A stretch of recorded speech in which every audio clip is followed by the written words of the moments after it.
welcome back, everybody, to the Just One More Level podcast. I'm your co-host, Christian. And I am your co-host, John. And welcome, everybody, to Season 3 of the Just One More Level podcast. Thank you, by the way, for helping us get to Season 3, for continuing to watch and follow and listen, depending on how you watch or view these episodes. Thank you for your continued support. We are glad to have you. And Christian, this week, we played a little bit of Spider-Man on the PlayStation 2. Spider-Man, a instant classic. Real quick before we get started, I feel like we needed some air horns or something like that. We'll have to try to remember to do that like in post, you know. Welcome to Season 3, everybody. Do, you know, that sort of thing. Yeah. Right, Anyways, right, okay, right. yeah, Spider-Man, though. Let's go. Spider-Man. All right, so Spider-Man on the PlayStation 2. The PlayStation 2 is important because this year, for anybody who doesn't know, Christian, our lovely co-host here, is doing a PlayStation 2 gauntlet. That means throughout this entire year, actually for even longer, depending on quite a bit longer, probably.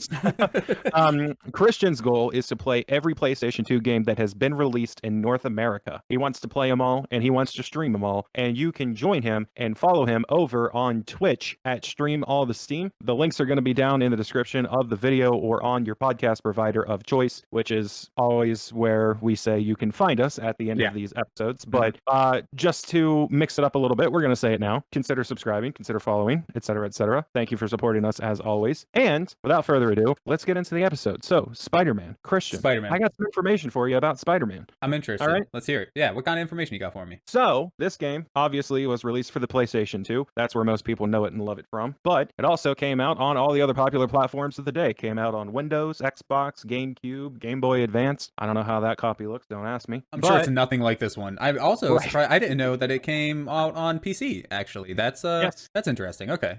You already taught me something, John. Continue. Yeah. It came out 2 weeks before the movie came out, which is fun. Tobey Maguire and Willem Dafoe from the film are actually voice actors in this game, although they were a little criticized for their voice acting performance. Apparently, people didn't like them. I thought they sounded phoned fun. in, maybe. Yeah.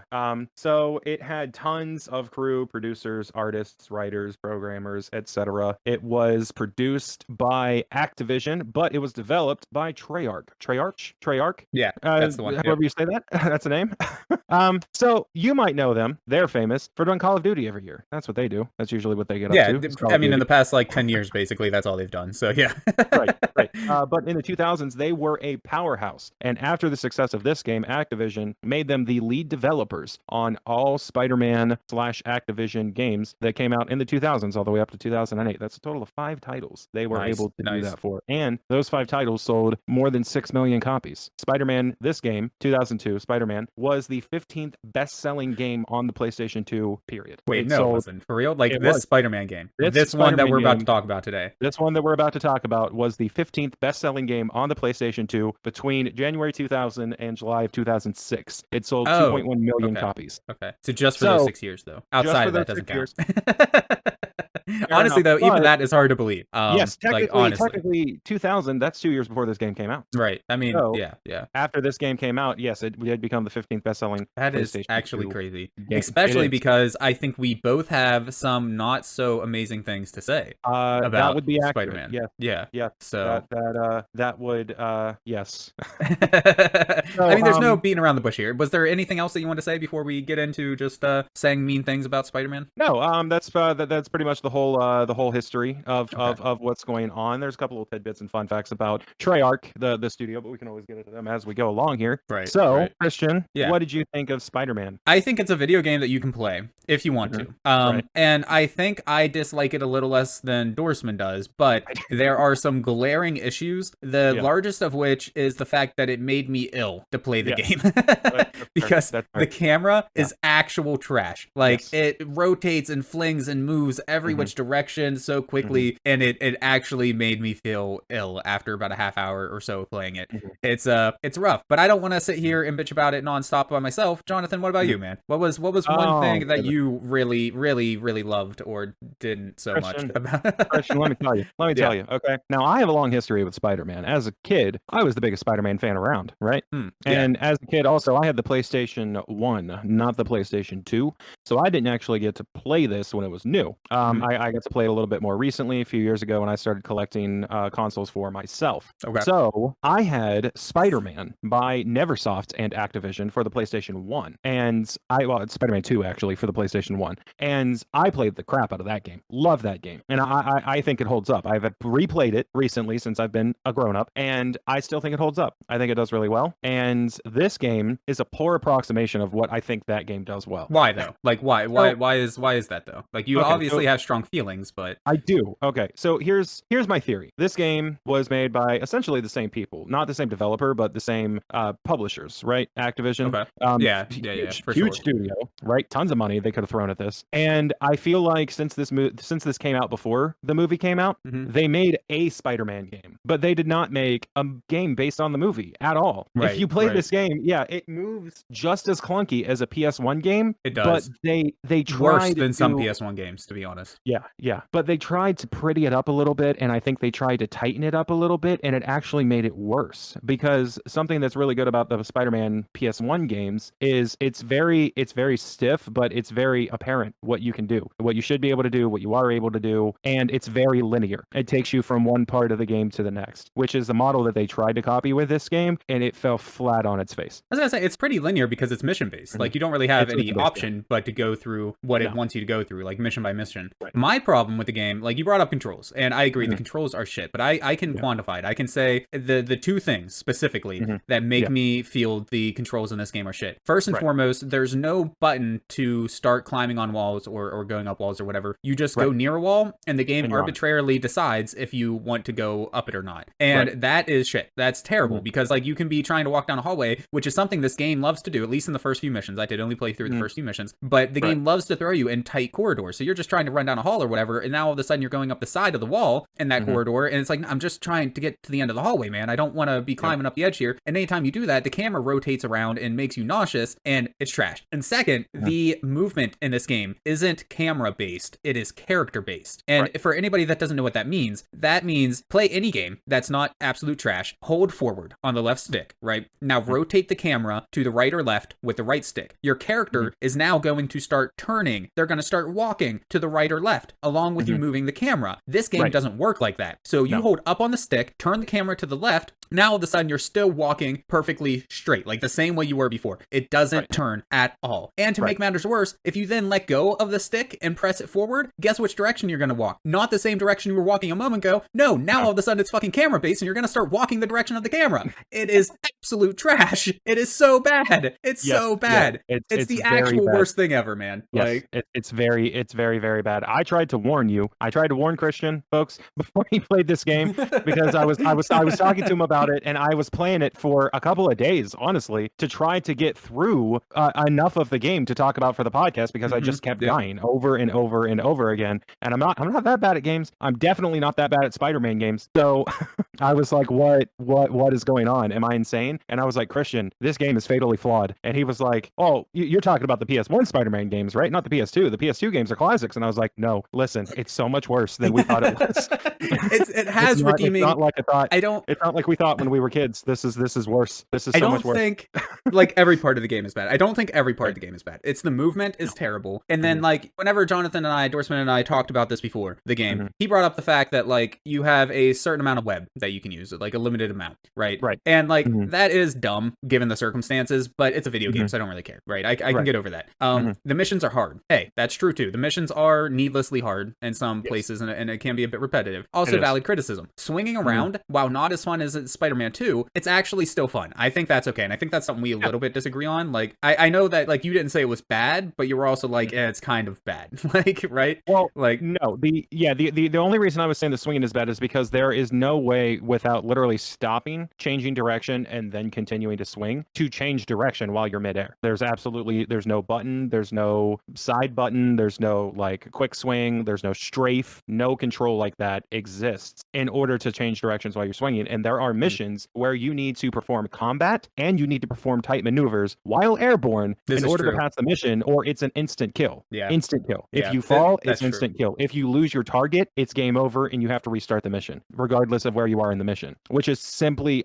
it's so unforgiving. I don't understand why this game is so unforgiving, because it feels like they took the concept of the basic story from the film, tried to translate it into a game using nothing but mechanics from a PlayStation 1 Spider-Man game, and then they forgot what to do after that. They forgot where they were, they forgot what levels to add. They had no idea where to go after that, and they were just like, it's probably fine. Kids will like it. And I don't know if you guys would agree with me based on what you can see on the video if you're watching on YouTube or something like that, but I honestly think the graphics could have been way better. This was 2002. This wasn't a launch title for the PlayStation 2, and even launch titles I've seen look better than this. Heck, when we were watching this stream, and I know this might be a little confusing for people listening to the recording, but when we were watching the stream before the episode started, we were watching an episode of our podcast where we played Resident Evil for the PlayStation 1, and it looks better. It looks better than this game. I genuinely feel like it looks better. The people, the actual human characters don't, of course, but all of the graphics surrounding it that were baked in and a part of the environment, I think far surpass what's going on in this. I don't think it looks that bad. Like, from playing a bunch of different PS2 games, I don't think this is like the worst looking game out there. It's definitely, it's far from the best either. Right. But like it's I don't think it's terrible. Like I'm not quite on the same level as you with the game just looking like trash. But the fact is, it does control worse than many PS1 games do. Right. And that's sad, especially whenever you consider the PS1 didn't even have like dual analog sticks to run around and whatnot. Like they were limited to a D-pad, a couple shoulder buttons, and some face buttons. Like you have dual analog sticks. By the time this game came out, I'm fairly certain people knew how to make a 3D exploration game, action game. Like I don't know what they were thinking. Like it's kind of amazing to me how bad it is. You know what else is kind of amazing? What's that? I found this pretty funny actually, because I was looking up all that information about the history of the game, because I was dying to find something to talk about that wasn't just trashing this game. And I found out that Christian, did you notice anything about the music and the levels of this game? Only vaguely. I wasn't paying that much attention to the audio design of the game. I'll admit I was talking to some people while playing it. So like so the music in this game, if you didn't notice, is the same action-based musical track for every single level. And that continues 3 hours into the game, which is where I am. That's where my save is on the game. So yeah, that just keeps going on. Yeah, same musical track. No music from the film. No incidental music. No soundtrack music from the film, as far as I can tell. To be fair, I haven't played the entire game, but I'm gonna go out on a limb and say no, it does not have any of that. And it has 3 composers.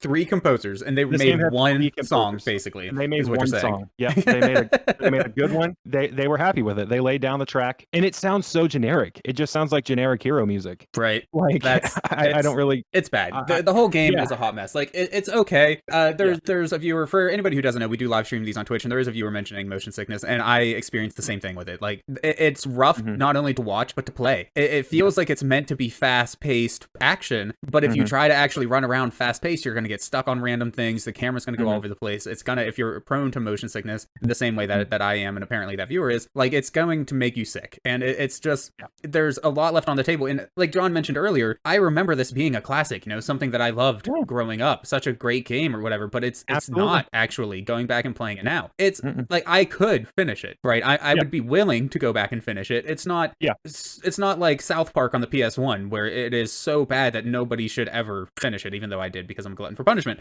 But it's still really bad. Like, I'm sorry for anybody that loves it. It's not very good. And to anybody who does love it, I just want to ask you one question. When's the last time you played it? Exactly. That's what I was going to say. Everybody that I talked to about this game, including Christian, before he played it for this episode, said, no, what do you mean? That game's a classic. It was great. It is. We all had fun playing it when we were kids. Yeah. Even though I didn't have the system that it was on, I knew about this game. I knew how much people loved it. And if I went over to a friend's house or something and they had a PS2, we were playing either this or Jak and Daxter, right? Those were the classic PS1 games you get together with your buddies and play, if we're not talking about multiplayer games, right? So if you're a younger kid in the 2000s, this was for you. And that's what makes it even more mind-boggling for me, is the difficulty. I know that there's a difficulty slider, but I didn't touch it before I started playing the game. So I'm assuming that it defaulted to normal, at least, if not easy. Yeah, I was playing on normal and I died multiple times. So I just kept dying, and I was like, if I was a kid, I would get so frustrated with this. And I don't remember having that experience with the PS1 Spider-Man game. I had a ton of fun playing that. I got really far in it, and I don't remember it being like this. Even when I've replayed it, it replayed the same way I remember it playing, but not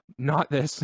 I think it comes down to the same thing for me, at least, and I know not everybody agrees with this, but the same thing it came down to with Assassin's Creed, right? I recently replayed through Assassin's Creed on the PlayStation 3. I was playing the PC version, but whatever. And just for some context, I remember absolutely loving Assassin's Creed, thinking it was one of the best games that I ever played. I played it for hours on end. It was amazing, right? I went back and replayed it, and it turns out it's kind of shit. The whole thing is just redoing the same 3 missions over and over again in generic-looking cities with generic-looking people, and it's just actually not a very good game. But I think the reason why both these games kind of have that mystique of being of being, you know, such amazing experiences is because they both did something kind of unique, right? Something that a lot of other games weren't doing necessarily. With Assassin's Creed, it was the open world parkour elements and whatnot that you were able to do. In Spider-Man, you were able to freaking swing around this giant city. Now, granted, in Spider-Man 1, it was only some of them, but I think it was the first Spider-Man game that kind of made you actually feel like Spider-Man. Not perfectly,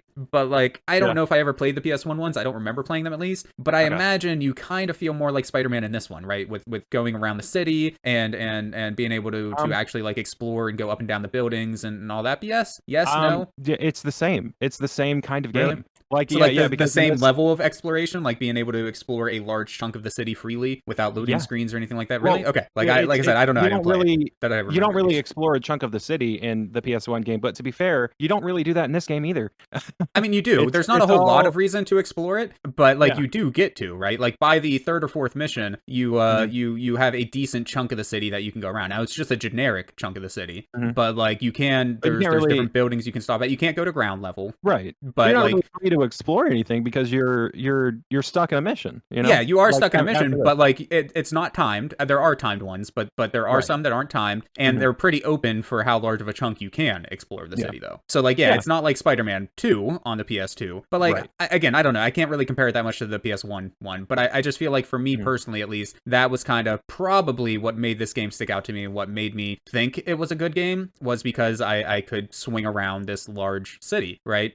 To a limited scope, but considering the limited scope of what I had done previously on like PS1 and shit like that, or within other games in general, even that limited scope felt large, you know? Right. Now I think this was a step in the right direction. Okay, like if we're gonna be condensing this down, thinking about what Spider-Man 2 as a video game brought to the table, what new mechanics and new gameplay was like in Spider-Man 2, I think that this was a good stepping stone, but I think this would have been the wrong time for a stepping stone. You know what I mean? Like, I feel like the PS1 games would have been a great opportunity for a stepping stone in between things. And I think maybe with this one, they should have done something different. I definitely think they should have stuck to the film more because I agree with you there, but I wonder if they were given access to the film. Like how much access? Obviously, partially, but like, yeah, I mean, they were given access to Tobey Maguire and Willem Dafoe.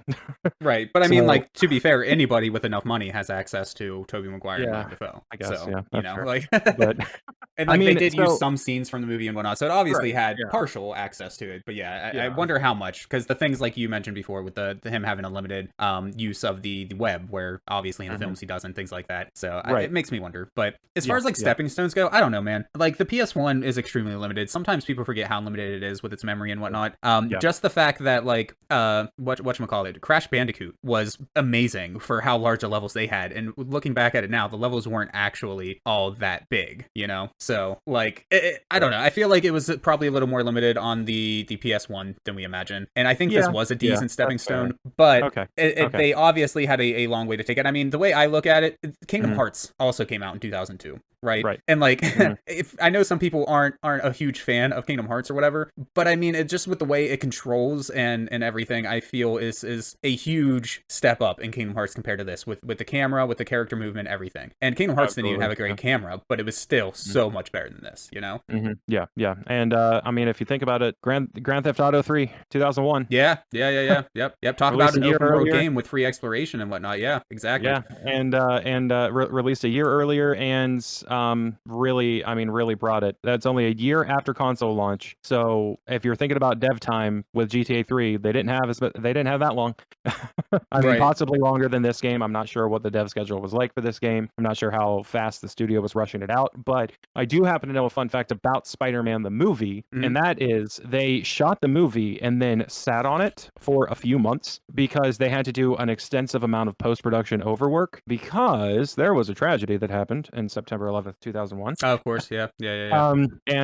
So the movie was going to come out a little bit earlier than it did, but it needed to be pushed back because of that. And there were a lot of computer-generated post-production shots that were using footage of the towers. Right. So I imagine they had to like edit that shit out and whatnot. They had to edit it out, yeah. Yeah. They had to edit out everything that had to do with the towers, and they had to push it back because of that going on. So that maybe gave the devs a little bit more time to work on this. Right. But I mean, they did get it out, you said, what, 2 weeks before the movie or whatever? They got it out 2 weeks before the movie, yeah. Maybe they should have waited for a few weeks after the movie. I'm just saying. But this few weeks I don't know, man. It's a rough game. It's obviously a rough game. It has a soft spot in many people's hearts, I feel like, including mine at one point, but it's actually pretty rough. We are kind of running out of time for the actual podcast recording part here, though. So any final thoughts, any passing remarks before we go here? Nothing really of note to say. I mean, I think we've gotten it all out. I think if this was very therapeutic for us. We worked through all of our right. Concerning this particular title, but as far as the big question on everybody's mind, yes, I would play just one more level. Oh, why are you so bad at video games, Jonathan? I would at video game critique. Level. I would. What is wrong with you? I put too much into this game, Christian. The fact whether or not I like it, whether or not it's a good game, has no bearing on whether or not I would play just one more level. Just like Earthworm Jim, Lord. I feel this is a personal attack. That's a sunk cost fallacy, man. It doesn't matter how much time you sunk into it. That doesn't mean you should sink more time being miserable into it. Like, just because you spend time into it doesn't mean you have to continue to. I would not. Like, I would if it was for the podcast, or I'm sorry, not for the podcast, for the PS2 Gauntlet. I will play it one more time for the Gauntlet because I don't count this since I don't own it yet. So I will play it one more time for that. But outside of that, or somebody paying me specifically to beat this game, something along those lines, I would not. I'm done with it. There's no redeeming quality when better Spider-Man games exist. It's just that's fair. But I've put too much into it. I've learned the mechanics. I've now mastered most of the mechanics. I have a good. I'm looking for a new co-host for my podcast if anybody's interested. That's what I got going on. I would play just one more level. Lord. All right. Well, I have nothing else to say. All right. Well, hey, thank you everybody for joining us tonight as we just shit on Spider-Man left and right. Of course. Thank you always so much and always for supporting us and for continuing to listen and watch. I know I mentioned that at the beginning of this episode, but I feel like it's a very important thing that I need to mention again. So thank you so much for watching and listening. You don't have to, but you do, and we appreciate it. And we'll see you next time. Next week, what do you think we're gonna play, guys? What do you guys think? It's gonna be a PS2 game, but we actually haven't talked that far ahead about it yet. So we'll figure something out.